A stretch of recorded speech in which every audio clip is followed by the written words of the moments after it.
Hey everyone, and welcome to our network. I am happy that all of you are here with me today.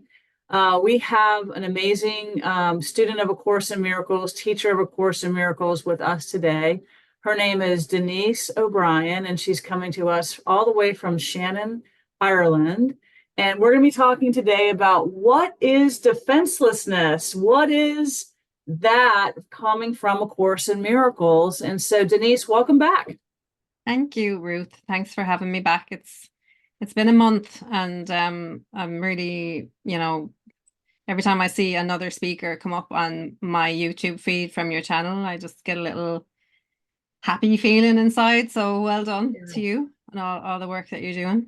Well, thank you so much. Yeah, and I think we were talking just a minute ago about we're just trying to really interview and talk to people, just normal, everyday, ordinary people who are doing A Course in Miracles, Yeah. regardless of what level anyone is on, and really Mhm. beginning to have these very organic talks about the course, which I think are very helpful.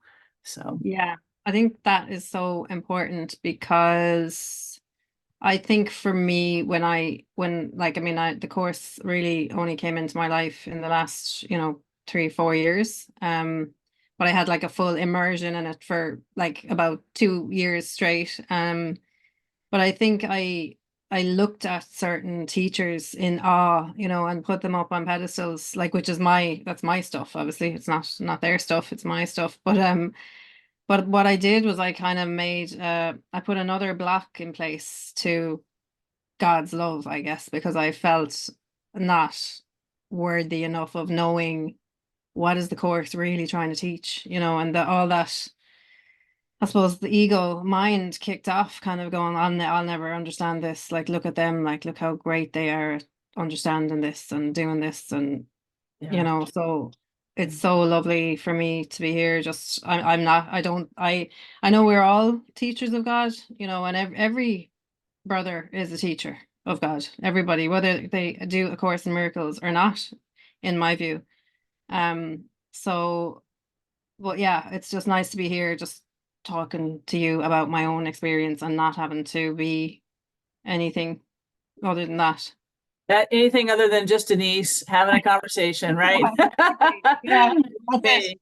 And I think Yeah. you're right. I'll just kind of ping off that for a second because I think you are right. Oftentimes we will see a teacher who is, really doing a great job and they're really way out there and they've got maybe a big following or something like that. And oftentimes we will do that. We'll put them kind of up on a pedestal and that's okay. But I think that you just really, it sounds to me like you were like, wait a minute, I can do this too, right? It's like I'm the same as they are, right? Yeah, well, even yeah, it's kind of like, you know, everything is as it's meant to be, and that's all good, but I think for me, I felt that they had something that I don't have, and that was my own blocks, my own resistance, and that I Yeah. couldn't get it, and that I couldn't understand it well enough. Now, at the start, obviously, I was trying to make sense of this whole course language and the words and the materials, and it is helpful to have a guide and a teacher,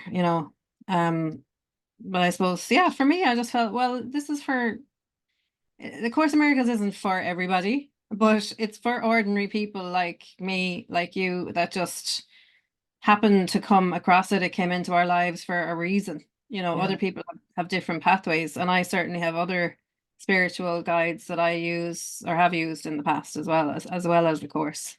Yes. So yeah. Yeah, absolutely. I really I love what you said there, and it's your just authentic chat about it is very helpful because we all come at different levels, and you're right. It's not everybody's cup of tea, but I Mm, think for some people to know that, for me especially at first, it was I knew I needed a study group, or I knew I needed some extra books. yeah. I knew I needed help, and so but Mhm. students. And then he talks about this in the psychotherapy pamphlet is that, you know, the teacher and the student often change even in a conversation, you Mm, know, mm, like I could be the teacher for a couple of minutes, maybe you're the student, and then it'll switch and you'll be the teacher and I'll be the student because that's really how the Holy Spirit works. And because the Holy yeah. Spirit is the expert in the room, so Yeah, I know. And yeah, so that was just, it's important for me to say that, I think, as well, for myself, that we're like, I'm equal to you, you're equal to me, whoever's listening to this, like, we're all equal. I'm still learning, we're on this road home together. I'm just sharing my experience in the hope that it will help me, if or and others as well, and whatever we're saying here today needs to be said out loud, otherwise we wouldn't be here, and we have to trust that as well. Yeah, I mean, absolutely. And I think I agree with all that you said there. And so, what we're going to do today, we're going into the manual for teachers out of A Course in Miracles. And we're taking a look at the characteristics of teacher of God, teacher of love, teacher of source. And there are 10 characteristics. And one of them that popped out for you today was defenselessness. Yeah. And so I thought we could talk about that and maybe give some examples of what that means. Yeah, I'd love that. I mean, and I'm sure I'll learn more about this myself during this talk. Yes. But yeah, defenselessness. So if we have a look at what it says here, it's a nice short paragraph. So God's teachers have learned how to be simple. They have no dreams that need defense against the truth. They do not try to make themselves. Their joy comes from understanding who created them. And does what God created need defense? No one can become an advanced teacher of God until he fully understands that defenses are but foolish guardians of mad illusions. The more grotesque the dream, the fiercer and more powerful its defenses seem to be. Yet when the teacher of God finally agrees to look past them, he finds that nothing was there. Slowly at first he lets himself be undeceived, but he learns faster as his trust increases. It is not danger that comes when defenses are laid down. It is safety, it is peace, it is joy, and it is God. Yeah, and I just love, I was reading this last night, I just asked for guidance around what I need to express today, and this jumped out at me because for me, when I took up the course, I couldn't understand what it meant, in my defenselessness, my safety lies. But as I worked through it and as my mind was transformed, through the practice of the course and continues to be, like, I realized that when you are operating, or when you are truth, when you know who you are, none of that needs to be defended, because it's not in need of defense. Like, if God is, and we are of that, then there's no way that can be corroded, corrupted, chipped away at, worn down, so it makes sense to me now, and it gives me such great relief, because it's just like, it's kind of like, lay down your weapons, lay down your arms, Yeah. and just be in the safety of God, Yeah. I agree with you because, it's like it's like pulling away the mask, pulling away your armor, right? Because oftentimes we get armored up, or we get in that defensive mode, even as we go into our day, our job, or our conversation, we are ready Yeah. for some form of attack. Yeah. And being defended, I'm kind of using my hands like this as sort of a symbol of when we're defended, what we're really doing is we're attacking. And it's a form of attack. And so what we want to do is just sort of let go, right? Would you agree to sort of let go of that idea of being on guard And Exactly. Yeah, because the ego is on guard, but spirit is not on guard. exactly. Yeah, and it's understandable that I would feel I have to defend myself if I felt that I was this separate creature running around the earth that came here to be born and to die. I mean, that's scary stuff. And of course, I would need to protect myself and defend myself and protect my patch and protect what I have and delineate, what is mine and what is yours. But when I know that that's not who I really am, then and none of that actually matters. Um, it is an awakening, and it's huge and it's very powerful because you can go into the world with agility. You can be anywhere Yeah. and among anybody Right. and be a fellow among fellows, a person among people, Yeah. and know that I'm exactly where I'm meant to be, but and still know that I don't know the purpose of anything. I just trust and I show up and whatever happens, happens, you Yeah. know. I So, agree with you. That's very well said. And yeah, just harkening back, I'm going to go back a little bit to what you said a minute ago, because I think it's a very organic conversation. The idea of who am I in this world, and what am I? And he does answer that in A Course in Miracles. He does have that answer, and what he's telling us is basically we are the sons and daughters of God, and mhm. you are a son of God, you are a daughter of God. And in that view, you need no defending because God needs no defending, as you were mentioning. And God doesn't defend and God doesn't attack, but the ego surely does. But I Yeah, just wanted to mention that because I think oftentimes we forget that we are the light and we are the son of God, the daughter of God. And Jesus is trying to really teach us that, and he's our elevated brother, and he's giving us this information to sort of come up to his level and just mhm. because we just think we're Yeah, these bodies walking around I doing these know. things, but Yeah, so and every spiritual teacher has that message actually, and it may be said a lot differently than it is in the course, but everybody's pointing to that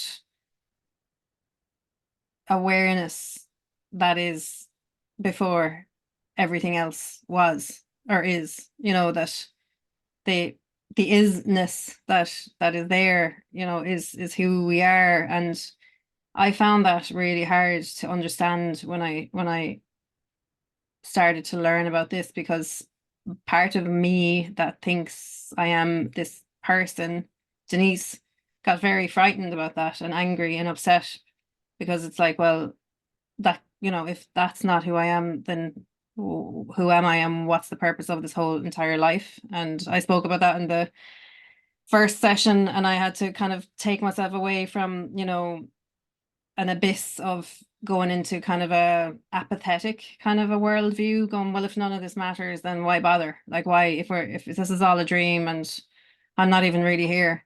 But I mean, that's just another ego play on absolutely. the spiritual seeker, and that can happen for people, and people can get stuck there. Oh, Um, yes. yeah, Thank you for saying that. I just picking off of that, that's sort of level confusion, right? When we think, oh, it's an illusion. yeah, So what do we don't have to do anything. It's doesn't like, matter. Yeah, no, your life isn't at random. You're actually going through your script, right? You've got the ego script and then you got the Holy Spirit script, and you're kind of simultaneously walking through that. And you want yeah, to sort of choose the Holy Spirit script as you walk through as best you can, to keep shifting that perception. And that's what we're doing as light workers, right? We're actively shifting our perception from defensiveness, mhm, attacking mode to or guilt mode or judgment mode, and we're constantly shifting into that flow, that love flow that is yeah, completely undefended. Yeah, exactly. And I think every person walking the planet has the potential and ability to do that. It is a choice, and like it's not always apparent, and that's not always clear. And there was a time in my life where if somebody told me you're not at the mercy of your thoughts, or actually you're creating all these. I wouldn't have really understood it. I wouldn't have wanted to understand it when the level of pain is so high, that's very difficult to get your head around. Oh, But let's stop right there. Let's hold that, because I think that's important. So let's go back for a second. Really important message about your thoughts. And so just so I'm clear here, so basically what I'm hearing you say is that you had no idea your thoughts were doing all this, right? You just thought you were just walking around this world and things were just happening to you.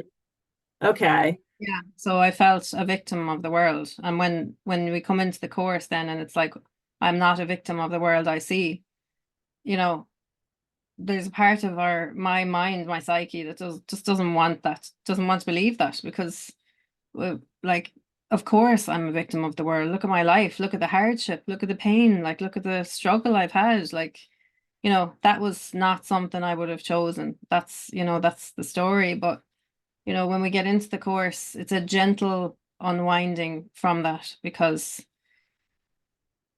that's who we're conditioned to be, and it's very painful again to realize that, okay, that's not actually true. Even though the news is good, this is the good news, like capital T, capital G, capital N. But it's not good news for the ego mind, and it can be hard to kind of go, it's a very scary place to be. It's like jumping off the edge of a cliff. I don't know who I am. If that's not me, then I have no idea who I am. Yeah. And Right. that's scary, so this is a gentle unwinding, and it's, yeah, there's I no, agree. Yeah, I no, agree with you. It is a gentle unwinding. And so as we're talking to the viewers out there today, about defenselessness and just, who are we, right? Can we give a practical example of what that might look like in your world, like in your day-to-day life, as you walk through undefended? What would that look yeah. like? Yeah, well, for me, like every day I can see a time where I get very attached to an outcome, or I think I know, oh, like this has to happen, or whatever it is, and I want this to happen, and I want that, I want this much money, I want, I can see myself doing that and kind of going, okay, I don't actually need to do this. I can, yeah, I'm here, I'm human, I have needs and wants and desires and dreams and hopes and all of that. That's okay. There's no shame in that. I don't have to deny that I'm human. I mean, that would be a completely unworthy form of denial, as we're told in the book, like, so that's okay. I can be okay with all that. Right. But I can know that part of me is beyond all that and can just facilitate that and can allow that to be there, knowing that it's whatever happens is okay. Not like it's fine. Everything is okay and everything will be okay. Even if the darkest moments come in life that we think are the worst and most horrible things, death, illness, war, whatever it is, there's that core part of us that is unshakable, and that's the kind of thing, I suppose, was it Nelson Mandela who spoke about that after being like, what was it, 27 years in jail or something, where he talked about that, what could not be taken from him, you know. Yeah, it's a great example of a person who talk about, being in bondage for 27 years. What an amazing story. And he was able to, through, I think, the power of his mind and the power of love, nothing can take that away, regardless of your circumstance. Yeah, exactly. And and I suppose come back to the course, Jesus, the message of the crucifixion, we're told, is that not that it was just that, like, that wasn't, the body was not who he was or where Christ is, so we can be crucified metaphorically, we may not be nailed to a cross, but we've had our challenges in life that may feel like some kind of crucifixion. Yeah. And that's where people go, well, there can't be a God. Like, look at the world, look at what's happening. And, that's not the point. You know what I mean? That's easy. For me, that's the easy road. And that's the road the majority of people seem to go down. turn their back, they become atheists, they just, you know, if I mention A Course in Miracles, people like kind of go, no, I never heard of it, and like I really don't want to know about that. But it's just it's a process of transformation of the mind so that you can be happy in the world, as in you can live in the world contentedly regardless of what seems to be going on in the world. Yeah, And absolutely. that was all I ever wanted, you know, when I was looking for it in other places. Yeah, it's that. I think everybody's looking for that. Yeah, I agree with you. So Yeah. thank you for bringing up this beautiful topic of defenselessness, and really just pinging back off what you said a minute ago. We really only really crucify ourselves, right? I think he says in the course, it can be but myself I crucify. Yeah. And so the idea of either defending or attacking yourself, is a form of that. And so we want to just be aware that that's the ego that's been ramped up, and that's the ego is the false teacher. Yeah. And the ego wants to teach us to be defended. The ego wants to teach us to attack and to I'm right, you're wrong, and to separate and all that. It's an expert at that. And we are these bodies, right? And the ego really wants us to identify with these bodies. But what Jesus is asking us to do is really identify with spirit. And when you're in that place of spirit, then you can look at anything that's going on above the battleground and know that you can be undefended and attacking. Yeah. Yeah. And I just want to say on that as well, like, it's for me, it's not about like, I suppose what people can call spiritual bypassing, or just like being made of stone and never being perturbed by anything or never feeling sadness or pain. Like every day I hear something in the news or see, thing where I feel sad, I can feel God, like the human experience and the things that people have to endure are extreme, Okay, that happens. I'm not here denying that. I'm not here going, oh, I'm above all that now because I'm a Course in Miracles student. But what gives me comfort is knowing, there's more. There's more going on. I must find more. I must seek more. This is not it. Like it is not. We didn't just come here in these meat suits to be born and to die. And that's why I found the Course, and that's why the Course found me, and that gives me meaning, purpose, comfort, and an ability to flow through life, and allow life to happen. And it doesn't mean that I'm free from emotions or anger or sadness or anything like that. That's from my experience. Yeah. So, Yeah. And I think the difference as being a course student is that when you're in those places, sadness, upset, whatever, you really know what's going on. I think that's the difference for me personally in different religions or spiritualities or whatever, is that the course finally was able to explain to me what was going on when I felt sad or when I felt upset or when I felt like a victim of the world, whatever it might have been. Nobody ever explained to me what that was. And what he's explaining to us is that it's the ego, it's the ego mind that is running the show here.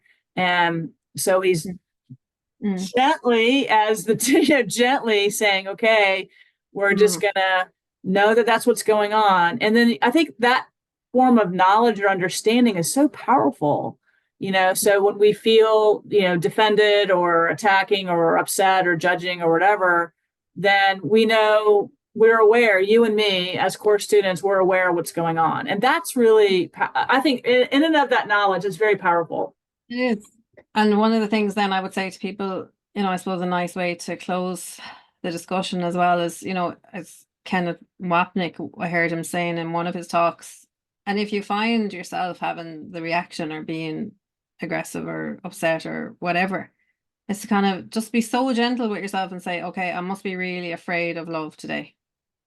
It's okay. I must be really afraid of love today, and allow that thought to be there Yeah. to comfort, Yes. Well, it is a great way to close out, because by and large, the ego is afraid of punishing God. Mm, And I think and speaking of Ken Wapnick, that is our fourth obstacle to peace, is that we are really afraid that God is going to do to us what we appeared to do to God. And that is mm, absolutely 100% false. God is not attacking. God is not doing any of that, and God is not defending. And I mhm. think that's such a great thing to talk about today, during this time, is just be very mindful that love is flowing, love is strength. And Yeah, that's important. So, I love talking about all of this with you, Denise. You're amazing. What an organic conversation this is. You brought up some really, really great yeah, information. So she was, just for you guys who are listening to this video, we were talking about the characteristics of a teacher of God. There are in the manual for teacher, there are top 10 characteristics, and defenselessness is number 6 yeah. in that section. And trust is number 1, which I love that one. Trust is a good one to talk about. So, We talk Denise about O'Brien, I love you so much. Any final thoughts or words you want to share as a comfort, or to anybody out there who might be yeah, listening today? yeah. I just think, again, I think I needed to hear this a lot, was don't give up on yourself, and I said this the last time as well, and like, Jesus does say this in the book. You are worth the consistent effort. So I would say just keep going, just keep doing it. And we're here with you in spirit. I agree with you wholeheartedly. Thank you so much, Denise O'Brien, for being with us today. God bless you. My pleasure.